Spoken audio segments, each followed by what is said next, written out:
की हंडिया। बाजी की हंडिया ये बाजी की हंडिया, बाजी की हंडिया ये बाजी की हंडिया, बाजी की हंडिया ये बाजी की हंडिया, बाजी की हंडिया ये बाजी की हंडिया। ला ला ला ला ला ला। फिजाओं में फैली है खाने की खुशबू, ये किसके हुनर के चमकते हैं जुगनू। ये पूरब से पश्चिम कहे वाह बढ़िया, ये बाजी की हंडिया ये बाजी की हंडिया, बाजी की हंडिया ये बाजी की हंडिया, बाजी की हंडिया ये बाजी की हंडिया, बाजी की हंडिया। बाजी को तो आज हद कर दी है बाजी ने। पता है सलमा आप आने वाली हैं, लेकिन हमेशा की तरह गायब है। पता नहीं कहाँ घूमती फिरती रहती हैं, कुछ नहीं पता। अरे भाई, अस्सलाम वालेकुम। अरे वालेकुम कहाँ चली गई थी आप बाजी? अरे और बेटा, मतलब साड़ी वाड़ी पहनी हुई बिल्कुल साध्वी लग रही हैं आज। अरे बेटा आजकल साधुओं का जमाना है, तो मैंने सोचा कि चलो मैं भी आज साधु बन के बाहर चली जाऊं। क्यों भाई, ऐसा क्या काम करने गई थी? मजाक क्यों कर रही हैं? अरे भाई बताती हूँ, जरा सांस तो ले लूं। अब वो तुम्हें पता है ना कि वो मुन्ने खां हमारे मोहल्ले से खड़े हो रहे हैं इलेक्शन के लिए। हाँ हाँ। तो कल रात को उनका फोन आया कि बाजी ऐसा करिए कि आप आ जाइए और मेरे लिए यहाँ वोटों के सिलसिले में एक भाषण दे दीजिए। मैंने कहा अच्छा मुन्ने फिक्र न करो, मैं आ जाऊंगी। हाँ। अब जब भाई मैं वहाँ मैदान में गई तो लोगों ने मुझको देख के नारे लगाने शुरू कर दिए, बाजी जिंदाबाद, बाजी जिंदाबाद। तो भाई जब मुन्ने खान ने कहा कि बाजी आप तो इतनी मशहूर हैं कि सब आपको देखते ही नारे लगा रहे हैं, तो ऐसा करिए कि आप मेरी जगह खड़ी हो जाइए और ये मेरा टिकट आप ले लीजिए और आप इलेक्शन लड़ लीजिए। अच्छा चलिए, वो तो बात सही है, लेकिन पहले आप मुझे बताइए कि आपका चिन्ह क्या है? हरी झंडी। ओफो। और सुन लो, हाँ। तुम कहीं तोता मैना को जाके वोट न दिया ना, हरी झंडी को वोट देना, समझ गई? चलिए वो तो मैं दे दूंगी, यानी कि जो भी शख्स आपके पास आएगा कोई भी प्रॉब्लम लेकर, आप उसे हरी झंडी दिखा देंगी। भाई ये तो बात की बात है, देखेंगे क्या करेंगे। चलो अब ये बताओ कि सलमा आने वाली थी, कहाँ है? आती होंगी, बस उनका ही इंतज़ार है। लेकिन बताएं बाजी, उनसे मिलकर मुझे बेहद खुशी हुई। मतलब उनको इतनी नॉलेज है कबाबों के बारे में और उसकी हिस्ट्री, और सबसे अच्छी बात मुझे लगी कि मतलब पुराने बर्तनों में खाना बनाती हैं। वो बाजी वो कौन सा, वो एक लगन लगन। हाँ लगन। हाँ। मुझे इतना अच्छा लगा, मतलब इतना प्रैक्टिकल है। कहाँ खाक प्रैक्टिकल है। अरे आजकल के ज़माने में ना तो कलेगर मिलते हैं, ना वो पुराने लोग हैं, और इतने महंगे और नापैद हो गए हैं कि कुछ पूछो नहीं। अरे भाई हमारे ज़माने में गली गली आवाज़ लगाते आते थे, अरे पुराने बर्तन कलई करा लो, सिल रहा लो, रुई धुनवा लो। और अब तो ये आवाज़ें बिल्कुल ही नापैद हो गई। लेकिन कितना मज़ा आता होगा बाजी कि घर बैठे हर ज़रूरत की चीज़ आपको मिल जाती थी। हाँ हाँ बेटा, वो तो था। पुराने ज़माने में क्या बड़े बड़े दालान होते थे और उनमें पर फर्श पड़े हुए, गांव तकिए लगे हुए, और शाम को जनाब छिड़काव हो रहा है, इधर से बिट्टन खाला आ रही है फूलों के ढेर सारे गजरे लिए हुए, और हम सब बहुत सारे फूल पहन के बैठ जाया करते थे। कितना अच्छा लगा था। अगर तुम सच पूछो तो बिट्टन खाला की ही वजह से मुझे पहनने ओढ़ने का शऊर आया, और मेरे इस शौक को देख के अल्लाह बख्शे तुम्हारे नाना जान जब विलायत जा रहे थे तो वहाँ से मेरे लिए निहायत खूबसूरत कशीदाकारी की एक साड़ी लेके आए। और ये साड़ी जो थी वो मैंने कहीं एक महाराजा की शादी में पहन ली। बस भाई अब क्या था, मैं इतनी खूबसूरत लग रही थी, इतनी खूबसूरत कि मैं सारी महफिल में छा गई थी। मैं दिख रही थी। अरे बाजी आप उस जमाने की क्या बात कर रही हैं? आप तब तो खूबसूरत लगती थी, लेकिन अब भी कुछ कम नहीं लगती हैं। अरे मैं खूबसूरत चीज तो हमेशा खूबसूरत ही रहेगी, उसका ताल्लुक किसी उम्र से नहीं होता। नहीं बिल्कुल सही, वैसे वो तो आप सही कह रही हैं। जैसे कि ताजमहल पहले भी खूबसूरत लगता था और अब भी लगता है। बिल्कुल ठीक कहा तुमने। अच्छा ये बताओ, तुम्हारी सलमा आने वाली थी, अभी तक नहीं आई, कहाँ है वो? आती, अरे देखिए लंबी अस्सलामुअलैकुम। उम्र। अरे वाह, आओ सलमा, आओ, सलाम अस्सलामुअलैकुम। अस्सलामुअलैकुम। वालेकुम सलाम माशाअल्लाह, बेटे, लंबी उम्र कैसी है। है बाजी आप आज? बस अच्छी वाह है। वाह, क्या कहने। आज तो तुम भी माशाल्लाह बहुत खूबसूरत लग भाभी रही पहले हो। तो मैं माजरत खाऊं आप लोगों से, दोनों से। बिटिया ने भी इंतजार किया होगा और आपने भी। असल में एक फूड फेस्टिवल चल रहा है, बस मैं उसी में फंस गई कोई बात और नहीं, इसलिए मुझे आने में जरा देर कोई हो बात गई। नहीं। पिछली बार तो तुमने बहुत ही लजीज कबाब बनाए थे। आपका शुक्रिया भाभी। ये बताओ कि अब क्या बना रही हो? एक तो पहला कबाब है हुसैनी कबाब, जी। और फिर हम बनाएंगे शलूका। हुई? का अरे शलूका तो पहनने का होता है, इसका कबाब कहाँ से बन गया? बाजी ये पहनने वाला शलूका नहीं, शलूका कमल ककड़ी। जो कमल का फूल होता है, उसकी जो स्टेम होती है, हाँ, हाँ। उसको संस्कृत में शलूका कहते हैं। तो बस इस अच्छा। कबाब का नाम पड़ गया शलूका, क्योंकि वो कमल ककड़ी से बनता है। अरे हाउ इंटरेस्टिंग।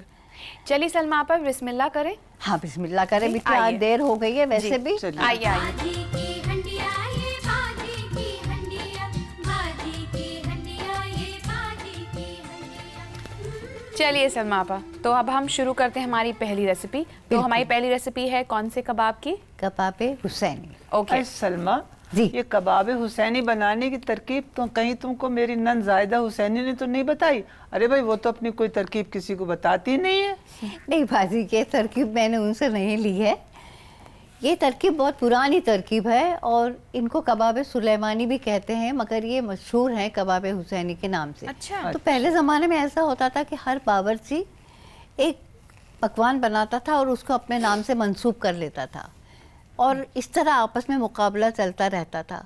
तो ये कोई होंगे किसी नवाब के या बादशाह के बावर्ची हुसैन, उन्होंने एक कबाब बनाया और उसको अपने नाम से मंसूब कर दिया।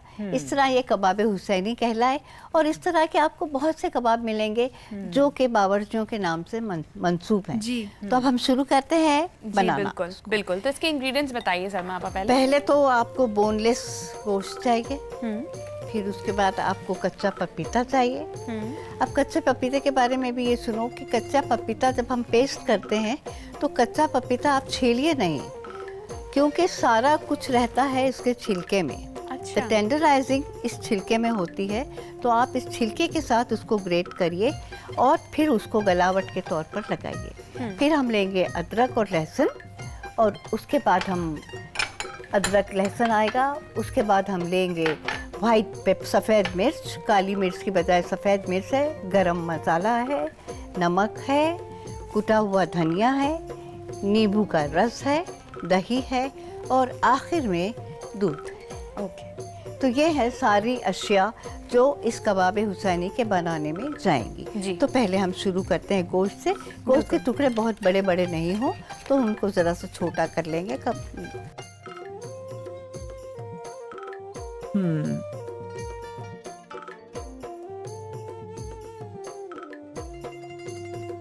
क्यों, जैसे कल ये बताया कि बहुत बड़ी बड़ी छोटी छोटी बोटियां रहेंगी तो एकदम सुकड़ जाती है। तो आपको देखना है कि बोटियां ठीक है। अगर छोटी करने वाली है तो आप उसे छोटी करिए, और अगर छोटी करने वाली नहीं है तो आप उसे छोटी ना करिए। जी। अब हम इसमें डालेंगे कच्चा पपीता। अच्छा। और कबाबों में हमेशा गलावट लगती है या कच्चे पपीते की लगती है या कचरी की लगती है। कचरी कचरी एक फल होता है ओके। और उसको भी कद्दूकश करके उसको मिलाया जाता है। तो क्या तुम ये दोनों डाल रही हो? हम अदरक लहसुन भी डाल रहे हैं। ये हाजिमा भी होता है। अब आप गोश्त करते हैं, गोश्त के साथ अगर हम अदरक लहसुन का इस्तेमाल करें तो उसके बड़े फ़ायदे भी हैं। मेरा मतलब कहने का ये था कि कचरी और पपीता क्या दोनों एक साथ ना, डालते दोनों हैं? एक साथ नहीं। एक चाय का चम्मच आपको और नींबू का रस लेना है। फिर हम डालेंगे वाइट पेपर इसमें। वाइट पेपर अपने मज़ाक के मुताबिक तुम डाल सकती हो। जी। और उसके बाद हम गरम मसाला डालेंगे इसमें और इसको हम अच्छी तरह से मिलाएंगे।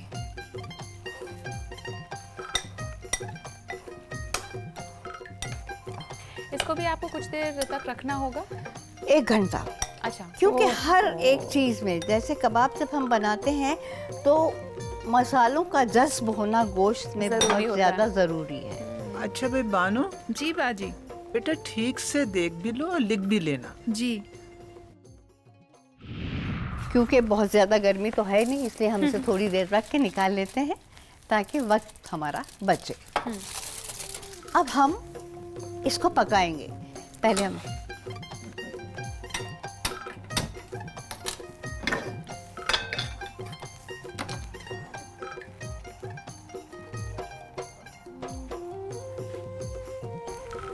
वैसे सलमा आपा, मैंने नोटिस किया कि आपने तेल बहुत कम डाला, मतलब यानी कि इसको डीप फ्राई एज सच नहीं किया नहीं, नहीं, जाता, नहीं। लेकिन इसको सिर्फ जैसे एक तेल डालते हैं सौटे का क्योंकि जैसे फिर होता है। बहुत खुश्क ना हो जाए। जी।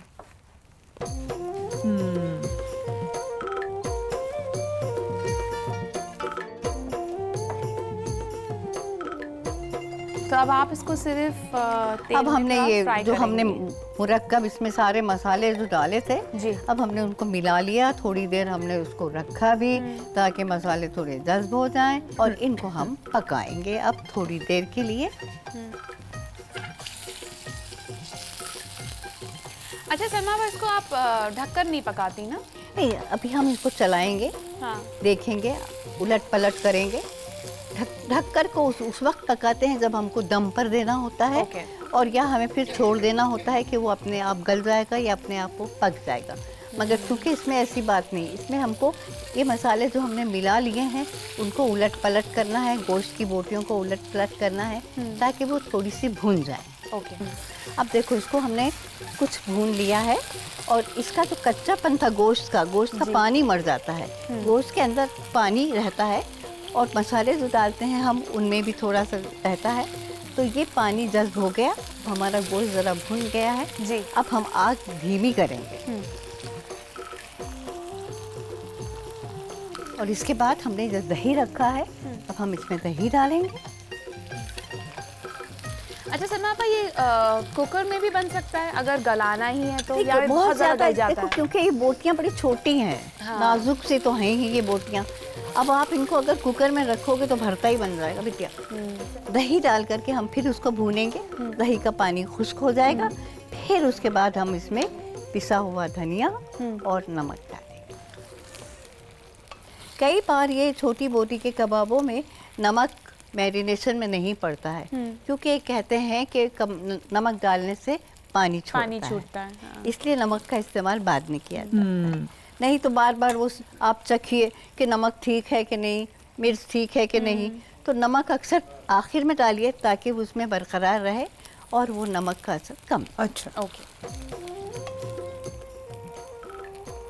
अब हम इसके अंदर, हमारे पास ये हमने धनिए का पाउडर नहीं लिया है, जी। हमने साबुत धनिया लेकर के और उसको पाउंड किया है, कूटा है। ओके। अब ये कूटा हुआ धनिया, क्योंकि इसकी खुशबू अलग होती है, और फिर अब हम इसमें नमक डालें। मुझे खुशबू यहाँ तक आना शुरू हो गई। हो गई है? जी। अरे वाह, क्या बात है।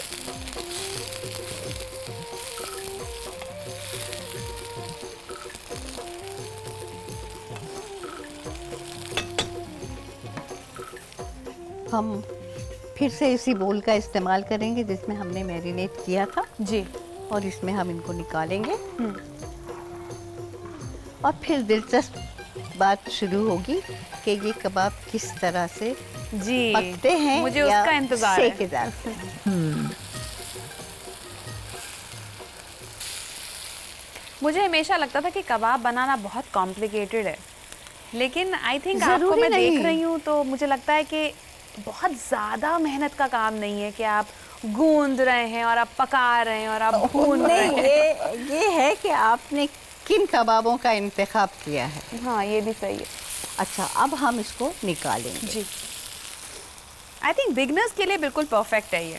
हाँ, क्योंकि कबाब की अगर आप किताब लिख रहे हैं तो सबसे पहले आपको कबाब जो असासी कबाब हैं वो बनाने आने चाहिए। भाई हम तो तुम्हें मान गए सलमा। आपका शुक्रिया फाइजी। वैसे पता है सलमा आपा, मैंने बैठे बैठे सोच लिया है कि जो मेरी अगली किताब इंशाल्लाह जो मैं लिखूंगी, जी।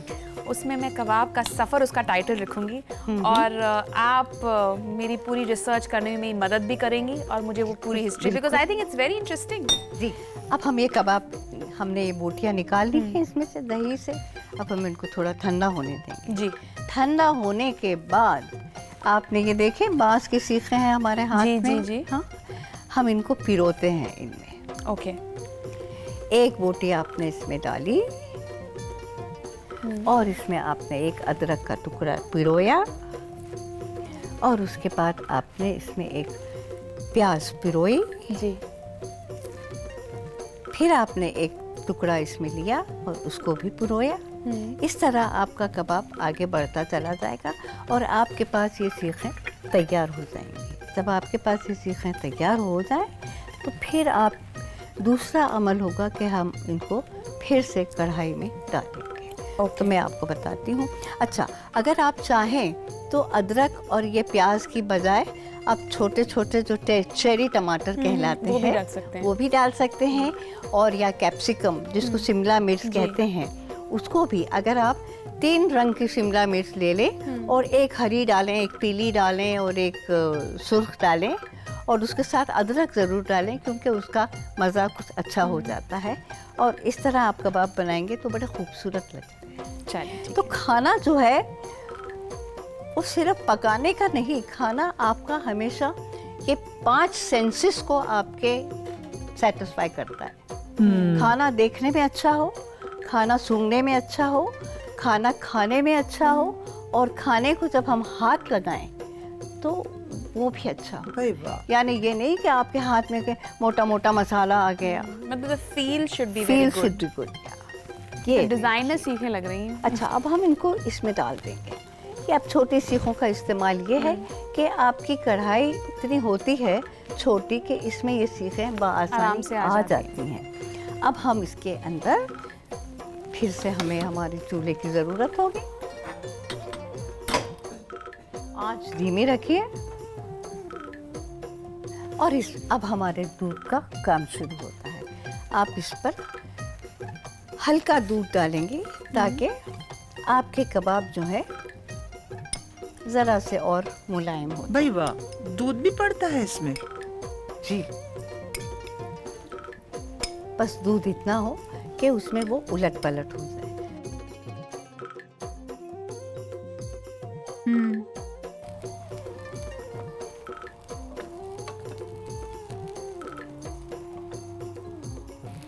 तो ये मतलब स्नैक्स के तौर पर आप खा सकते हैं। ये आप स्नैक्स के तौर पर भी खा सकते हैं, आप इसको मेन डिश में भी दे सकते हैं। अरे भाई सलमा, जी, तुम्हारे बात। कबाबों में से तो बड़ी सूंधी खुशबू आ रही है। अब भाई अब हमसे सब्र नहीं होता, अब तुम बाजी। हमको कबाब खिलाने के लिए दो।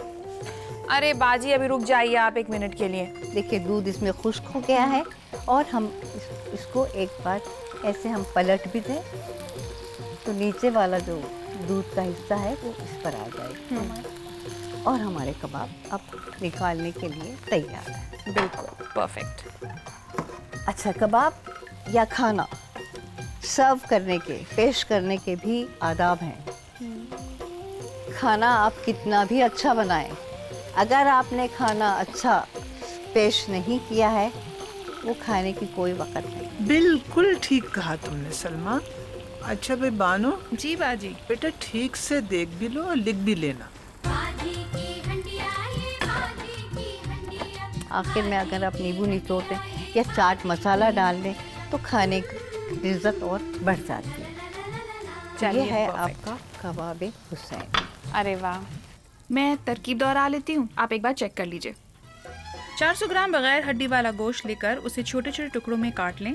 इन टुकड़ों में 1 छोटा चमचा कद्दूकश किया हुआ कच्चा पपीता, 1 बड़ा चमचा लहसुन, अदरक, 1 बड़ा चमचा नींबू का अर्क, आधा चमचा सफेद गोल मिर्च पाउडर और आधा बड़ा चमचा गरम मसाला पाउडर डालकर अच्छी तरह मिला लें। एल्युमिनियम फॉइल से ढककर उसे 1 घंटे के लिए फ्रिज में रख दें। आधा कप तेल को गरम करें और उसमें गोश्त की ये बोटियां डालकर भून लें। पूरा पानी खुश्क होने से पहले 3 बड़े चमचे दही, 1.5 चमचा कुटा हुआ धनिया और 1 छोटा चमचा नमक डालकर अच्छी तरह पका लें। एक प्याले में निकालकर कुछ देर ठंडा होने दें। इन बोटियों को फिर बांस की सीखों में अदरक और कच्ची प्याज के टुकड़ों के साथ पिरो लें। हल्की आंच पर फ्राई पैन में थोड़ा घी फैला लें। बांस की सीखों में पिरी इन बोटियों को रखें और 5-6 बड़े चमचे दूध डालकर 5-6 मिनट पकाएं। कटी हुई कच्ची प्याज, हरी मिर्चें और टमाटर के साथ सजाकर पेश करें। तो ये थे आपकी पहली तरकीब, जिसे आपने बखूबी लिखा भी है। और मेरे हिसाब से ये अच्छा बना भी है। बिल्कुल और अच्छा बना खाकर होगा। आपको मजा आए। अच्छा सलमा आपा, अब हम लोग शलूका कबाब सीखेंगे, शलूका, जो बाजी समझ रही थी कि कुछ पहनने वाली चीज है। जी। शलूका ये है कमल ककड़ी, अच्छा, जिसको इसे कश्मीर में कहते नादरू हैं भी कहते शलूका। हैं। ठीक है। अच्छा, ये कमल ककड़ी है, इसी पर कमल का फूल खिलता है। तो पहले तो हम इसको लेकर के हम इसको खुरच लेते हैं। खुरचने के बाद इसकी शक्ल ये हो जाती है, हम छोटे टुकड़ों में काट लेते हैं और उसके बाद इसके छोटे छोटे हम टुकड़े कर लेते हैं। और इनको अब हमने पानी गर्म रखा है, वो पानी ऑलरेडी जोश खा रहा है। अब हमने इनको डाल दिया है, थोड़ा सा पानी हम और इसमें डालेंगे। वैसे ये बहुत सख्त होती है ना? ये सख्त होते हैं बिल्कुल। और इसमें हम हल्का सा नमक डालेंगे ताकि नमक उनमें मिल जाए। अच्छा सलमा पर मैंने सुना है कि इसमें जो शलूका होता है उसमें बीच में मिट्टी बहुत हो जाती है। मतलब बहुत लोग ऐसे, मेरी दोस्तें हैं जिनके घर में अक्सर इसकी सब्जी बना करती है और वो कहती हैं कि इसको धोने में बहुत दिक्कत होती है। धोने में दिक्कत होती है, हाँ। इसलिए पहले खुरच लेते हैं हाँ। और फिर इसको धोते हैं। ओके। तब धोने में इनकी प्रॉब्लम नहीं होती आपको।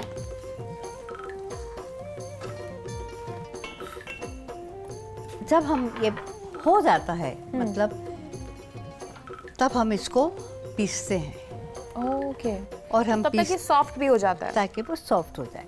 और पीसने के बाद इसकी शक्ल ये होती है। ओके। वाह, और जब पिस जाता है तब हम इसके अंदर काली मिर्च डालते हैं।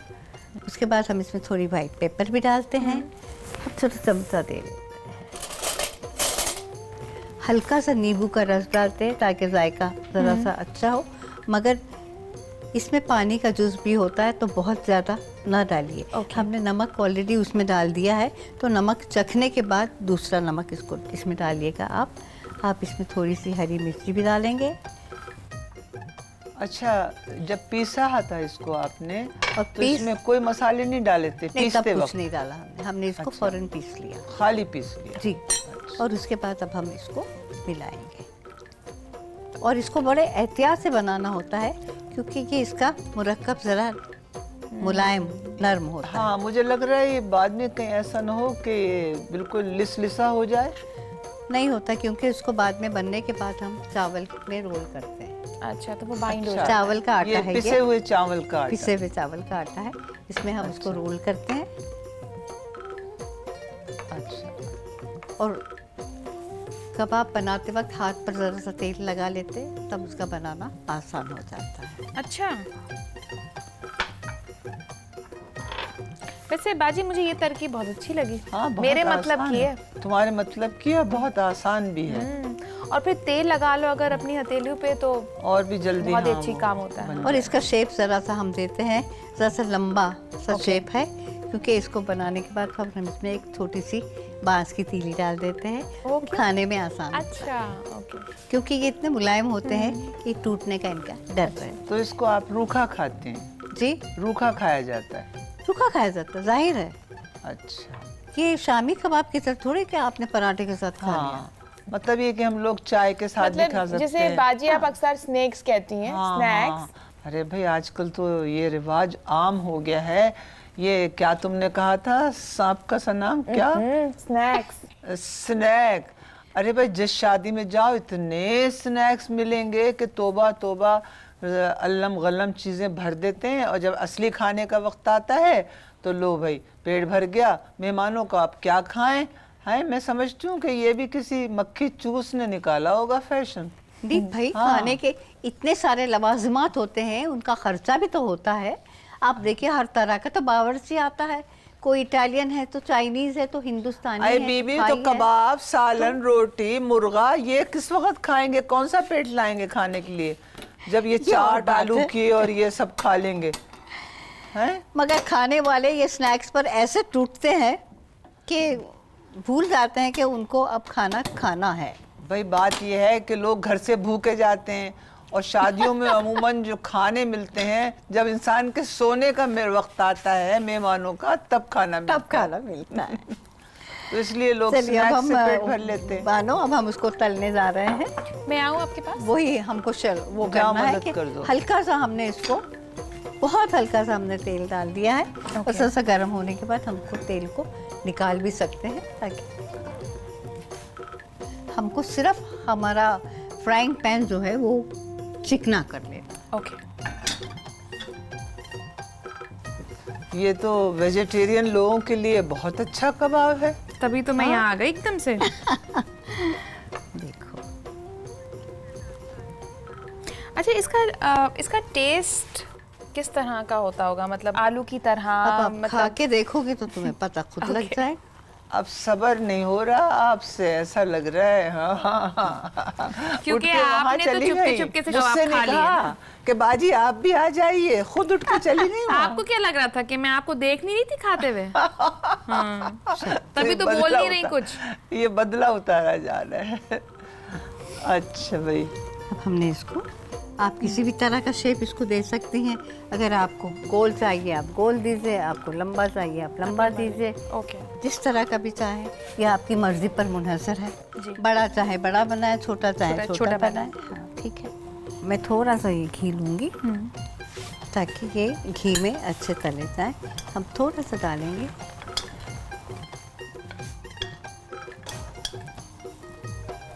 सलमा आपा, जब तक आप कबाब फ्राई कर लेती हैं तब तक मैं तरकीब दोहरा लेती हूँ। आप आपका बताइएगा, बिल्कुल सब कुछ सही बहुत है? ज़रूरी है।